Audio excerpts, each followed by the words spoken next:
what was the like inspiration, I guess, for Providence, but more so, what was the inspiration for you for Hunters of Illumus? Um, it was actually so I was it kind of grew so it's kind of grown into this thing where it's like I'm presenting a lot of black people and whatnot, and I always wanted to like as my style changed and as it grew, because I feel like growing up, like not seeing a lot of black characters in anime and manga, you naturally just don't assume and start finding how to fit within this style um black characters. So it was definitely like I went through the phase of only creating white characters. Providence has an all white main character cast, Mm. which I ended up throwing in black characters. I ended up having to switch characters color to add more black characters over time. Um, but because my style changed and I wanted to Mm. represent different races, different ethnicities more. Yeah. Um, but when I didn't even start with the idea of doing that for Hunters of Loomis. It actually started. I was at this conference, and I like to kind of take people that I see in real life and kind of give them a story. If I don't really know them like that, so Yeah. I was at this conference and I saw these three women. One who was a little more like masculine, the other one who was just like sweet lady with a head wrap, and another one who was just all bubbly and fun kind of lady. And just I don't know, just seeing them all standing next to each other kind of created this idea of these three girls. And so I started drawing my main character Ume, Mm. who wears a head wrap all the time, and then I drew Hillary, and then I drew Vashti, and that really is what started the process of Hunters of Lewis, which is about a 2-year process before I even started. So like the idea conceptualized in 2017, but it wasn't. I worked on like the story, the world, and everything with that up until 2019, and things are still being added. I'm still adding things, but I didn't do that with Providence at first. So Yeah. like Providence, I just kind of took the idea of the characters and kind of just threw them into all these kind of scenarios.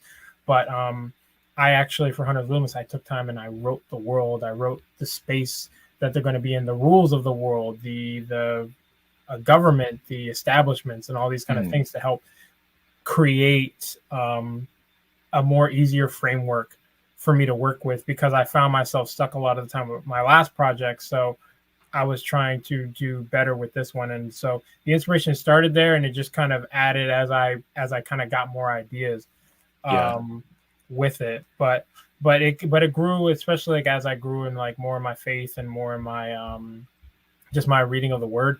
it Yeah. it added those Christian elements, those biblical elements started being added into it, like the prologue where it's kind of taking the story of Adam and Eve, but then twisting it so that it's not just like they're separated from God, but that shadows overtook the earth and everything like that. Yeah. Or how even I put one of the scriptures from the first chapter of John at the beginning to kind of represent the theme of the story. So it's just like it's built constantly on itself, precept upon precept, kind of like how scripture does. So it's like Yeah. just kind of building on itself. Bro, that's amazing, honestly, because like I mean, you know this, right? Like this, like why I've done anime relatable, because I think that in just in everything, but also just in anime and manga, that there are Christian themes that maybe people aren't necessarily like thinking that are Christian, but like from our worldview, we can see like, oh, bet I can see how that relates to like suffering or evil, or Mm-hmm. how we all want a hero or a savior.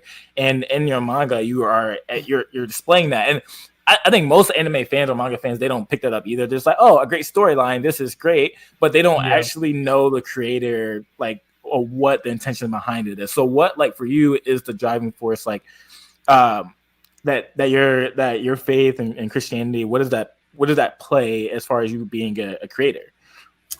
Um, I would say it took me years to really find that that answer, to really understand what was the purpose and what was the design of why I do this. Was it even godly? Mm. Was it worth me putting in this time, putting in this effort, and taking time out of my life to Yeah. create this art that honestly sometimes has some questionable stuff?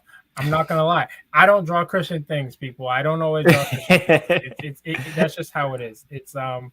And it was hard. It was hard to really know like what that meant. But I've kind of, as I've grown in my faith and grown in who Christ has made me to be, and making me more confident in the position that I am in my relationship with Him and in my art. Because I realized when I truly came to an understanding of my salvation, like He didn't just save me and said, "Okay, now you're to be this way." He saved everything that was already within me and redeemed it. I gave it to Him, and Come on now. He flipped it and gave it back. Come on now. So it's like so he knows the streets better than anybody. He can flip anything, honestly. Yes, It's sir. like but no, it's like but it's he was able to take my creativity and then use it. So I don't think that he, in the sense it's that I think my drive and in the sense of my faith towards my art is that my art will pull people in.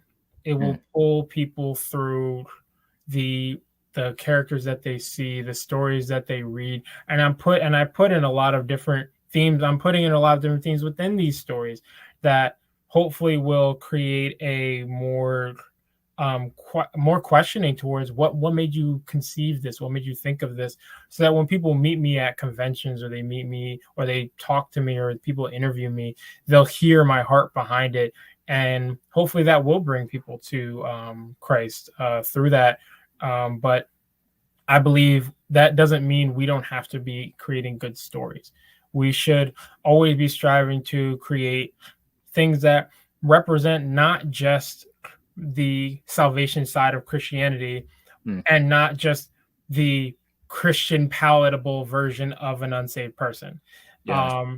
If you have the heart to make a very deep Christian film or Christian manga or TV show, like if your desire is to really not hold back on who the antagonists are of that, you shouldn't. I always say the Book of Eli, I say that's a Christian movie. It's like this guy literally going across the world to preserve the only Bible to be reprinted, like, and God is protecting him throughout the whole thing. Like the dude ends up being like spoiler alert for anybody who hasn't watched the Book of Eli, but like the dude ends up being blind the entire time, and God was leading him wherever. Like he was saying the whole time, like I heard a voice, like he told me to go west, and it's like so. Like, but these things have all these greater themes and show like that. I say that movie is a great aspect of God's provision, how he provide, how he protects his word, how he protects the people who are faithful to him. You even look at, even though this isn't a Christian film, it's like, look at Full Metal Alchemist.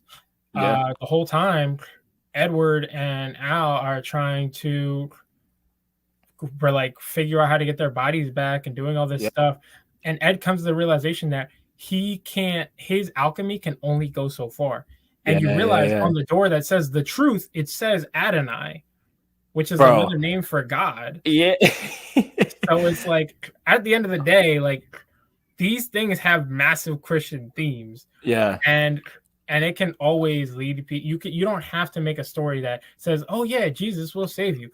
You can make a story that is good and placing little things here and there that will just make people think, or even inspire the Christians that watch or read what you make, because Christians who read the word will get it. So, bro, that's well said. Like my pet peeve, and like I think I've communicated to this to you before, but it's like when Christians get a hold of something, and like they like, and especially in media and stuff, they're just like they automatically demonize it instead of like bringing the redeemable aspects out of it. Like, you know, with every single Marvel movie that comes out, literally I see Christians that have a platform that they're like, "Hey, this is demonic. You should not watch this." Wait, hold on a minute. Why can't we just watch it and then share with people what we think of it, and then try to point people to Christ through like what we're seeing, right? And I think it's funny that you mentioned Full Metal Alchemist, because I was just thinking about doing a video on that, just about like just the redeemable aspects in it. But even from the start, is it from the start? But it might be of the Full Metal Alchemist, the first one that came out before Brotherhood. But you see that like when they lose their like when they lose their mom, right? You see this desire for them to want to bring her back, so they use the Philosopher's Stone in order to try to bring her back, and it depicts like suffering and how we ultimately do want our loved ones. We want to be with them forever, and we will try to find any type of way to be able to get with them again, right? And Yeah. through the Albert brothers, it's like they use the Philosopher's Stone, which they paid a price for it by losing their bodies and losing an arm, and it's like, yo, that's crazy. And then you have this stone that's like, yo, it can grant people like whatever they want, whatever their desires were. And you see that through their journey, like they're trying to do whatever they can to do that. Which ultimately, like you said, alchemy can only bring them so far. Where it's like, I wish they would continue making that anime. Anyway, but that's a whole different concept. But that's great.